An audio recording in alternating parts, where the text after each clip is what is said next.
Welcome to my channel Bible की अनोखी कहानियाँ। आज की अनोखी कहानी है लाल समुद्र को पार करना। ये उस समय की बात है जब इजिप्ट पर क्रूर राजा फ़ैरो राज्य करता था। फ़ैरो ने इस्राएली लोगों को अपना बंदी बना लिया था, क्योंकि फ़ैरो नहीं चाहता था कि इजिप्ट में इस्राएली लोगों की संख्या बढ़े। इसलिए फ़ैरो उन पर अत्याचार किया करता और उनसे मजदूरों की तरह काम करवाता था। वहीं पर मूसा नाम का एक व्यक्ति था। मूसा का जन्म गोशेन नाम के एक गांव में हुआ था। जब मूसा का जन्म हुआ तब उसके माता पिता ने उसे नील नदी के किनारे छुपा दिया था। क्योंकि मूसा एक इस्राएली था, इसलिए उस समय राजा फ़ैरो इजिप्ट में जन्मे हुए हर एक इस्राएली बच्चे को मारना चाहता था। तब फ़ैरो की बेटी को नन्हा मूसा मिलता है, जिसे वो खुद के पास रख लेती है और उसे वो अपने खुद के बेटे की तरह संभालती है। अब मूसा बड़ा हो रहा होता है और वो फ़ैरो की बेटी के नाम से जाना जाता है। मूसा देखता है कि इजिप्टी लोग इस्राएलियों पर कितना जुल्म कर रहे हैं और ये सब देखकर उसे बहुत दुख होता है। एक दिन जब मूसा देखता है कि एक इजिप्टी व्यक्ति एक इस्राएली को मार रहा है, ये देखकर मूसा को बहुत गुस्सा आता है और मूसा इजिप्टी को मार डालता है और इस्राएली व्यक्ति को बचा लेता है। जब फ़ैरो को ये बात पता चलती है तो वो मूसा को मारना चाहता है, इसलिए इस डर से मूसा इजिप्ट से भाग जाता है। अब मूसा मिद्यान नाम के एक शहर में पहुंचता है, जहां वो सफोरा नाम की लड़की से मिलता है और कुछ समय के बाद वे दोनों शादी कर लेते हैं। मिद्यान में मूसा रहने लगता है। तब एक दिन अचानक से मूसा झाड़ियों में जलती हुई धधकती आग देखता है।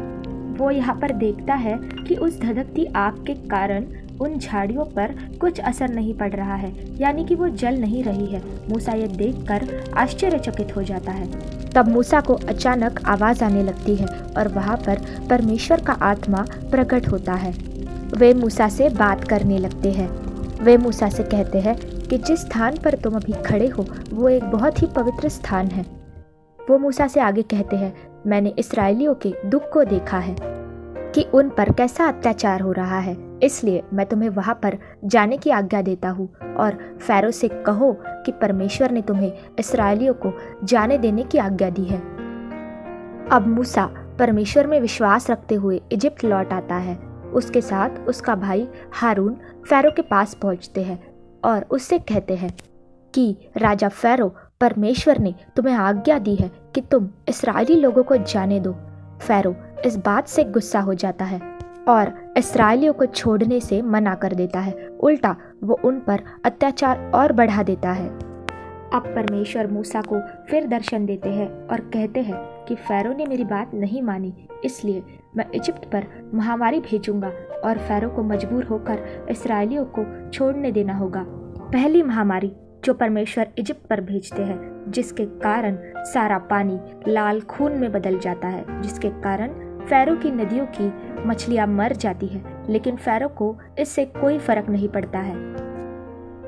अब आगे फ़ैरो को सबक सिखाने के लिए परमेश्वर इजिप्ट पर हर जगह मेंढकों का वर्षाव करते हैं। मेंढक पूरे इजिप्ट में फैल जाते हैं, पर इस्राएली लोग उनसे बचे रहते हैं। परमेश्वर उन मेंढकों को बाद में निकाल देते हैं, पर फ़ैरो अब भी नहीं मान रहा था।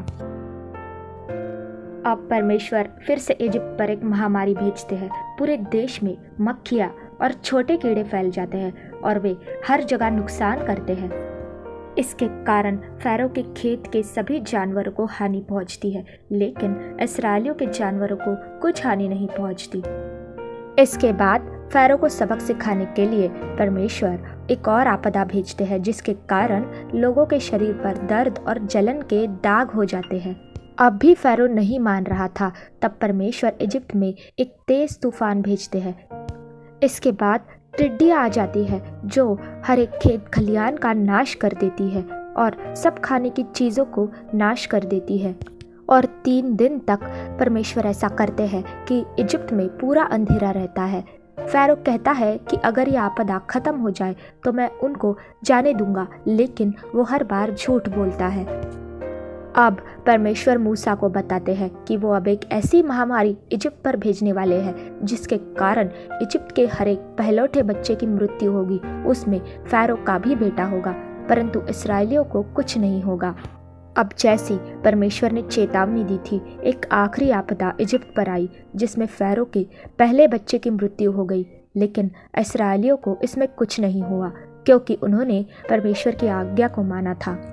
जब फ़ारो ये देखता है कि उसका बेटा अब नहीं रहा, वो आग बबूला हो जाता है और इस्राएलियों को निकल जाने की आज्ञा देता है, पर वो बहुत गुस्सा होता है। अब इस्राएली लोग मूसा के साथ इजिप्ट से बाहर निकल पड़ते हैं, लेकिन फ़ारो यहाँ पर अपनी सेना के साथ उनका पीछा करता है ताकि उनको वो पकड़ सके। अब इस्राएली लोग विशाल लाल समुद्र के पास आते हैं। उन्हें समुद्र पर पार करके उस पार जाना होता है, लेकिन पीछे से फ़ारो की सेना उनका पीछा करने आ रही होती है। इसलिए वे लोग डर जाते हैं कि अब वे क्या करेंगे। अब मूसा और इस्राएली लोग परमेश्वर को पुकारने लगते हैं कि वो उनकी रक्षा करे। तब परमेश्वर मूसा को आज्ञा देते हैं कि वो अपनी लाठी समुद्र के किनारे पर बीचों बीच में मारे। मूसा वैसा ही करता है और ऐसा करते ही अद्भुत तरीके से समुद्र 2 भाग हो जाता है और उसके बीचों बीच एक रास्ता बन जाता है। तब सभी इस्राएली और मूसा उस रास्ते में से दूसरे किनारे के लिए निकल पड़ते हैं। अब मूसा और इस्राएली लोग समुद्र के बीचों बीच से दूसरे किनारे पहुंच जाते हैं जहां सुरक्षित तरीके से उन्हें जाना होता है। यहाँ पर पीछे फ़ारो और उसकी सेना भी समुद्र के उसी रास्ते से उनके पीछे आने लगती है। तब परमेश्वर ऐसा करते हैं कि समुद्र का वो रास्ता दोबारा पानी में मिल जाता है और फ़ारो और उसकी सेना विशाल समुद्र में डूब जाते हैं। इस्राएली लोग ये देखकर बहुत आश्चर्यचकित हो जाते हैं। अब इस्राएली लोग फ़ारो की गुलामी से आज़ाद थे। उन्होंने परमेश्वर का धन्यवाद किया और गाते और नाचते हुए वो अपने देश लौट आते हैं। बाइबल बताती है कि लाल सागर पार करने के बाद इस्राएलियों को सिनाई पर्वत के आसपास रहने की जगह मिली थी, जहां कुल 70 खजूर के पेड़ थे और कई नदियां थी। दोस्तों, ये कहानी थी मूसा की, जिसे परमेश्वर ने अपने कामों के लिए चुना था ताकि वो इस्राएलियों को फ़ारो की गुलामी से आज़ाद कर सके। दोस्तों, बाइबल बताती है कि इसके बाद मूसा ने परमेश्वर की मदद के द्वारा इस्राएलियों के लिए कई सारे चमत्कार किए। मूसा को परमेश्वर दर्शन दिया करते थे और मूसा भी परमेश्वर के साथ रहा। इस कहानी से हमें पता चलता है कि परमेश्वर कितनी अद्भुत रीति से हमारी प्रार्थनाओं का उत्तर दे सकते हैं।